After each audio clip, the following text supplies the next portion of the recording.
Hello friends, Sanjeev Gogoi অন্যটি ভিডিঅ'লৈ স্বাগতম জনাইছোঁ। আপোনালোক সকলো ভালে আছে চাগে? ময়ো ভালে আছোঁ।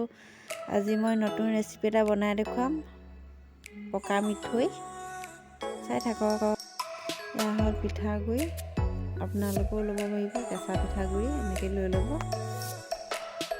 এয়া জালুক গুড়ি হয়, এয়া গুড়, এয়া অলপ পানী দি লৈছোঁ, এয়া গুড় দি ল'লোঁ অলপমান।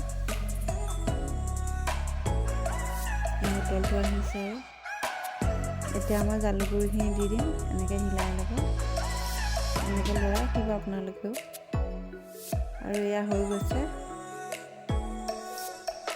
পিঠাগুড়ি দিলোঁ, অলপকৈ দিব। এয়া হৈ গৈছে, লাডু বনিব এতিয়া। লাডু বনাই হ'ব। আজিলৈ ভিডিঅ'টো ইমানেই আছিলে। ভিডিঅ'টো যদি ভাল লাগে লাইক আৰু শ্বেয়াৰ, ছাবস্ক্ৰাইব, কমেণ্ট কৰি দিব। আজিলৈ বাই বাই।